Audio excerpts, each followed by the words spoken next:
Students, तो आज हम पढ़ेंगे पार्ट 3 में रस खान पदावली। ठीक है, तो इसमें ये रस खान कौन थे इसके बारे में पहले हम जान लें। ठीक है ना। तो ये जो रस खान थे एक मुस्लिम कवि थे। ठीक है ना। और इन्होंने प्रभु से इतनी भक्ति की कि इनका नाम इब्राहिम से सैयद इब्राहिम से इनका नाम क्या कर दिया गया, रस खान कर दिया गया। ठीक है ना। तो हम इस पदावली में सबसे पहले कवि परिचय के रूप में रस खान जी का जीवन परिचय पढ़ेंगे। ठीक है, तो देखिए, भक्तिकालीन कवि रस खान का जन्म सन 1548 में दिल्ली में हुआ था। रस खान का असली नाम सैयद इब्राहिम था। श्री कृष्ण के प्रति अगाध प्रेम की भावना ने ही इन्हें कवि बना दिया। रसपूर्ण कविता लिखने के कारण वे रस खान कहलाए, है ना। कृष्ण भक्ति के कवियों में इनका महत्वपूर्ण स्थान है। इनकी रचनाओं की भाषा ब्रज है। इनकी भाषा क्लिष्ट ना होकर अत्यंत सरल है। क्लिष्ट मीन्स क्या होता है, कठिन। ठीक है ना। उसमें मधुर भाव देखने को मिलता है। जबकि आपकी प्रमुख रचनाएं प्रेम वाटिका और सुजान रस खान हैं। इनकी जो प्रमुख रचनाएं हैं वो कौन कौन सी हैं, प्रेम वाटिका और सुजान रस खान हैं। ठीक है ना। ये भक्ति काल कवि में वैसे आते हैं। ठीक है ना। यानी जब भक्ति का युग था, ठीक है ना, भक्ति काल कवि की शाखा से आते हैं रस खान। तो ये कैसे थे, एक मुस्लिम थे। ये क्या थे, जाति से मुस्लिम थे, लेकिन इन्होंने प्रभु की सेवा इस प्रकार से की, श्री कृष्ण भगवान की, कि उनके प्रेम के कारण इनका नाम रस खान पड़ गया। ठीक है। तो हमें ये याद रहे कि इनका जन्म 1548 में दिल्ली में हुआ था। रस खान का असली नाम सैयद इब्राहिम था। ठीक है ना। अगर ऐसा ऑप्शन में या फिल इन द ब्लैंक्स में कहीं भी क्वेश्चन के रूप में आ जाता है तो हमें ये मालूम होना चाहिए कि इनका नाम सैयद इब्राहिम था। श्री कृष्ण के प्रति इनका प्रेम कैसा था, अगाध था, यानी बहुत ज़्यादा। ठीक है। रस खान कैसे थे, बड़े ही सहज और क्लिष्ट वाणी के नहीं थे, बड़े सहज और सुंदर वाणी, जो माधुर्य का भाव देखने को मिलता था। ठीक है ना, रस खान की इन वाणी में। ठीक है। तो इनका ये कवि परिचय हुआ। अब हम रस खान की पदावली का केंद्रीय भाव पढ़ेंगे। ठीक है ना। इसका सेंटर ऑफ व्यू, रस खान पदावली का सेंटर ऑफ व्यू। प्रस्तुत सवैया में श्री कृष्ण के प्रति प्रेमानुराग और अनुपम सौंदर्य के साथ साथ बाल लीला का बड़ा ही मनोरम दृश्य प्रस्तुत किया गया है। ठीक है ना। कवि ने बार बार गोकुल में ही जन्म लेने की इच्छा प्रकट की है ना। रस खान कहते हैं कि अगर मेरा जन्म हो तो कहाँ पे हो, गोकुल में ही हो। ठीक है। गोपियों का श्री कृष्ण के प्रति अगाध प्रेम और उन्हें रिझाने के लिए विविध रूपों का स्वांग समर्पण भाव को दर्शाता है। ठीक है ना। श्री कृष्ण के प्रति, इन्हीं गोपियों का श्री कृष्ण के प्रति जो प्रेम था वह अगाध था, है ना। और प्रभु उन्हीं से रिझाने के लिए वो किस तरह से रीझ जाएं, यानी कि उन पर मोहित हो जाएं गोपियों पर, तो गोपियों ने उन्हें कई स्वांगों से समर्पण भाव से दर्शाया गया है। ठीक है ना। तो ये रहा हमारा केंद्रीय भाव। तो ये कुल मिलाकर जो ये पदावली है रस खान की, ये किसके ऊपर है, कृष्ण जी के बाल लीला और किस प्रकार से गोपियाँ उन्हें रिझा रही हैं, इस पर ये आधारित है। ठीक है। तो अब आगे देखें, सवैया क्या होता है। यह सवैया जो होता है यह 22 या 26 वर्ण का होता है। ठीक है ना। वाणी की छंद और छंद के बाद ये सवैया आता है। ठीक है ना। इसको हम बाद में ग्रामर में डिस्कस करेंगे। ठीक है। तो छंद की गति संभालने के लिए सवैया का प्रयोग किया जाता है। तो ये सवैया जो 22 से 26 वर्ण की होती है, इसे और दूसरे पद पर यति होती है 12वें पद पर। ठीक है। तो देखें दोहा, मानुस हो तो वही रसखानी, फिरो मिली गोकुल गाँव के ग्वारन, जो पशु हो तो कहाँ बसु मेरो, चारों नित नंद की धेनु मझारन, पाहन हो तो वही गिर को, जो धरयो पुत्र छत्र पुरंदर धारन, और जो खग हो तो बसेरो करो नित, कालिंदी कूल कदम्ब की डारन। ठीक ना। तो अब हम यहाँ से देखेंगे इसके अर्थ को कि रसखान जी क्या कहना चाहते हैं। ये बोल रहे हैं कि मानुष हो तो वही रस खानी, है ना, फिरो मिलो गोकुल गांव के ग्वारन, है ना।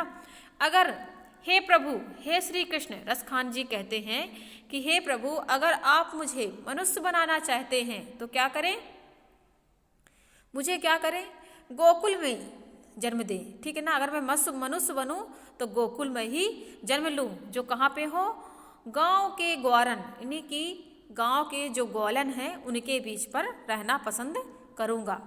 जो पशु हो तो कहाँ बस मेरो, है ना, और जो तुम मुझे पशु बनाओ, और जो पशु हो तो कहाँ बस मेरो, चरो चित नंद के धेनु मझारन। यानी अगर आप मुझे, मेरी कोई इच्छा नहीं है, अगर आप ऐसा करना चाहें तो, अगर आप चाहें कि मैं क्या बनूं, पशु बनूं, तो हे प्रभु, अगर आप चाहते हैं कि मैं पशु बनूं तो कहाँ बसूं, बस मेरो चरो नित नंद की धेनु मझारन। मैं भी क्या करूं, अगर मैं पशु बनूं तो क्या करूं, नंद की जो धेनु है ना, नंद जी की जो गायें हैं उनके बीच पर मैं क्या करूं, नर्मदा के किनारे चरूं, ऐसा रसखान जी कहते हैं।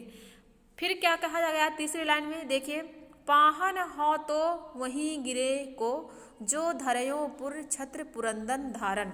यानी अगर आप मुझे पत्थर बनाना चाहते हैं, पाहन हो तो वहीं गिरे को, जो धरयो पुर छत्र पुरंदर धारन। अगर मुझे आप पत्थर बनाना चाहते हैं तो मुझे वही पत्थर बनाए जो गिरी का पर्वत, है ना। जब श्री कृष्ण भगवान, इंद्र भगवान जब कुपित हो गए थे तो इंद्र ने जब वर्षा करना स्टार्ट कर दिया था, तो शायद बहुत दिन हुई थी, और श्री कृष्ण भगवान जब वहाँ अपने गोकुल में थे तो उन्होंने क्या किया, वहाँ पर क्या किया, उस गिरी पर्वत को उठा लिया, और मैं तो अगर पत्थर बनूं तो उस गिरी पर्वत का बनूं, जो धरयो पुर छत्र पुरंदर धारण, और जिसे किसने धारण किया था, धरयो पुर छत्र पुरंदर धारण, जिसे पुरंदर यानी कि प्रभु श्री कृष्ण ने धारण किया था, है ना। अगर मुझे पत्थर बनाना चाहते हैं तो उसका बनाए जिसे प्रभु ने क्या किया था, गिरी पर्वत के रूप में धारण किया था और एक छत्र जैसा बना दिया था, ठीक है ना। जो खग हो तो बशेरो करो कि नित्य कलिंदी कुल कदम्ब की डारन, और जो खग, है ना, रसखान जी कहते हैं, क्या कहते हैं कि जो खग हो तो बसेरो करो नित्य कालिंदी कुल कदम की डारन, ठीक है ना। अगर आप चाहते हैं कि क्या, अगर आप चाहते हैं कि मैं खग बनूं, है ना, रसखान जी कहते हैं कि मेरी कुछ इच्छा नहीं है, लेकिन अगर आप चाहते हैं कि मैं खग बनूं, यानी पक्षी बनूं, तो बसेरो करो नित्य कालिंदी कुल कदम्ब की डारन। तो मैं कैसे करूं, मैं बसूं, है ना, कहाँ पे बसेरा करूं, नर्मदा के तट पर जो कदम्ब का फूल है, वृक्ष है ना, उसकी डाल पर मैं क्या करूं, वहाँ पर वास करूं। आया समझ में। तो इस पूरे सवैये का अर्थ ये हुआ कि रसखान कहते हैं कि अगर मैं मनुष्य बनूं तो क्या करूं, गांव के ग्वालन के बीच में रहूं, अगर मुझे आप पशु बनाना चाहते हैं तो मैं नंद की गांव के नंद जी के धेनुओं के गांव के धेनुओं के बीच में रहूं, और पाहन हो तो वहीं गिरी, है ना। यानी अगर मुझे आप पत्थर बनाना चाहते हैं तो मैं उस पहाड़ का पत्थर बनना चाहूँगा जिस गिरी को आपने इंद्र के प्रकोप से उठाकर छत्र जैसा बनाया था। और अगर मैं पक्षी बनना हूँ तो फिर मैं क्या करूँ, वहाँ पर बसूँ जहाँ पर नर्मदा का किनारा हो और कदम की डाली हो, है ना, ऐसा।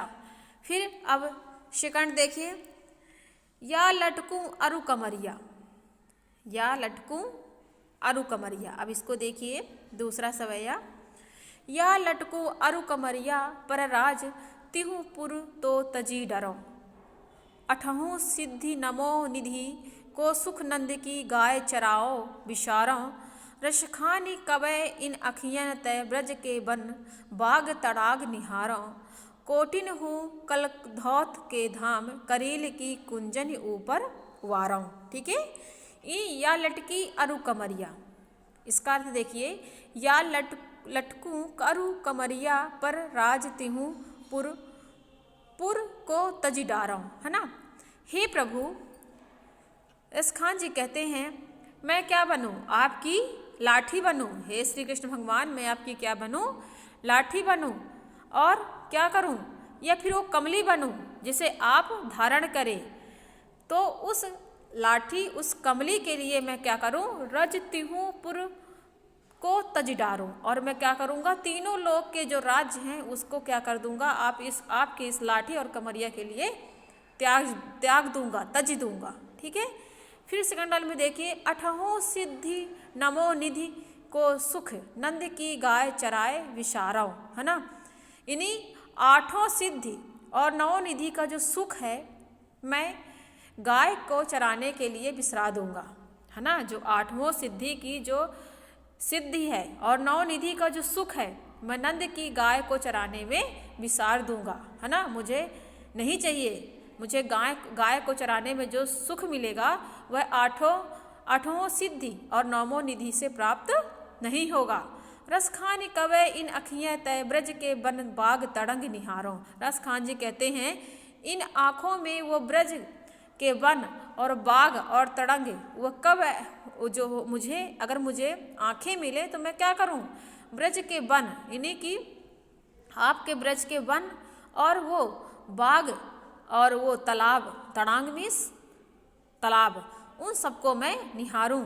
कोटिन हूँ कला धौत के, कोटिन हूँ कल धौत के धाम करील की कुंजन ऊपर वाराऊं, है ना।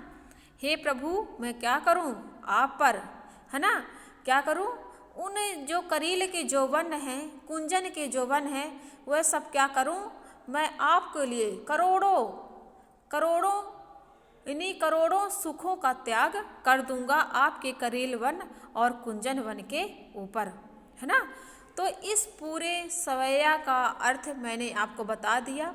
एक बार फिर रिवाइज करती हूँ कि हे प्रभु क्या करूं, पहले लाइन का अर्थ है कि मैं आपकी लाठी और कमली के लिए तीनों लोक का जो सुख है वो त्याग दूंगा, और 8 निधि और 9 निधि का सुख जो है मैं आपके गाय चराने के लिए बिसरा दूंगा। रसखानी जी कहते हैं कि मेरे आँखों में इन आपके ब्रज का वन, आपके ब्रज के जो वन हैं, बाग हैं और तालाब हैं, उनको मैं नित्य निहारता रहूं। और आपकी कोटिन हूँ, मैं क्या करूँ, आपकी कलधौत और धाम, आपके जो करील वन है, कुंजन वन है, उनके लिए मैं क्या कर दूँ, करोड़ों जो सुख है मैं उसको क्या कर दूंगा, त्याग दूंगा। ठीक है। अब 3rd नंबर देखें, मोर, ये वाला, ठीक है। मोर पंख सिर ऊपर रखियो गुंज की माल गरे परिरोगी, ठीक है ना। यहाँ पर पहले लाइन का जो अर्थ है उसे तात्पर्य यह है कि रसखान जी, गोपियाँ रसखान जी से कहती हैं कि हम चाहें तो क्या करें, मोर के पंख को सिर ऊपर राखियो, है ना। मोर के पंख को जो कृष्ण जी अपने सिर के ऊपर रखते थे उसे हम क्या कर सकते हैं, अपने सिर पर रख सकते हैं, ठीक है ना। क्योंकि वो प्रभु जी का क्या था, मुकुट था, मुकुट में उनके क्या लगता था, मोर के पंख लगते थे ना, इसीलिए। गुंज की माल गरे माल गरे पहिगों, और जो वैजंती की माल थी, गुंज की माल का तात्पर्य है वैजंती की माल जो प्रभु श्री कृष्ण पहनते थे, हम उसे भी पहन लेंगे। ओढ़ी पीताम्बर लय लटकी वन गोधन ग्वारिन संग फिरोंगी, है ना। और हम क्या कर लेंगे, पीला पीताम्बर भी पहन लेंगे, ठीक है। और क्या कर लेंगे, गौओं और ग्वारिन के संग क्या कर लेंगे, संग फिर भी लेंगे, ठीक है ना, घूम भी लेंगे वो भी, क्योंकि हमारे प्रभु को ये पसंद था। और क्या कहती हैं गोपियाँ, भवतो वो ही मेरे रसखानी सो तेरे कहे सब स्वांग भरूंगी, है ना। जो आपको भाएं, जो प्रभु श्री राम को, श्री हरि को, इन्हीं श्री कृष्ण को भाएं, वो हम सारे स्वांग क्या करेंगी, प्रभु को रिझाने के लिए कर लेंगी। या मुरली मुरली धर की, या मुरली मुरली धर की अधरान धरी अधरा ना धरूंगी, है ना। और जो मुरलीधर की जो मुरली है ना, अधरान धरी अधरा ना धरूंगी, है ना। लेकिन मैं जो प्रभु श्री कृष्ण की जो मुरली है मैं उसे क्या करूंगी, अपने अधरों पर नहीं धरूंगी, उसका रीजन क्या है? अधरान धरी अधरा ना धरूंगी, मतलब कि जो हमारे ओंठ होते हैं, ठीक है ना, गोपियों के जो नीचे के ओंठ हैं, ठीक है ना, ओंठों का ही जो हिस्सा होता है, अधरन मीन्स नीचे वाला हिस्सा, तो उसमें मैं नहीं धरूंगी, उसको मैं नहीं धरूंगी, क्योंकि वह मुरली को प्रभु श्री कृष्ण की सौतन मानते थे। उनको लगता था कि जो ये मुरली है, बांसुरी है, तो क्या है, प्रभु से हमारे प्रेम को क्या कर रही है? छीन रही है। तभी तो प्रभु को शायद मुरली इतनी प्रिय थी कि वह उनके अधरों में धरी रहती थी, इसलिए हम मुरली को नहीं धरेंगे। बाकी हम क्या करेंगे? मोर पंख को अपना मुटुक बना लेंगे, पीताम्बर पीला भी ओढ़ लेंगे, और गोधन यानी कि उन्हें गौवें पसंद थी तो हम उनके साथ नृत्य भी कर लेंगे, है ना, और बाग बगीचों में भी घूम लेंगे। और जो जो हे रसखानी, जो जो हमारे प्रभु को रिझा सके, सारे सॉन्ग हम क्या कर लेंगे? उनको रिझाने के लिए कर लेंगे। प्रिया मुरली मुरलीधर की अधरा धरी धराना धरूंगी, यानी मुरलीधर की जो मुरली है उसे हम अपने अधरों पर नहीं धरेंगे, ठीक है ना। तो यहाँ पे हमारा क्या होता है? फर्स्ट पार्ट खत्म होता है, ठीक है ना। इसके बाद हम आपको सेकंड पार्ट में जो शेष बचे सवैया हैं उसके अर्थ आपको एक्सप्लेन करेंगे, ठीक है। तब तक आप इसे जितना मैंने बताया है 3 सवैया, उसे एक बार इस वीडियो को देखते रहें, है ना। और जो भी डिफ़िकल्टी इनमें आ रही हैं कृपया हमें बताने का कष्ट करें। Okay, thank you students.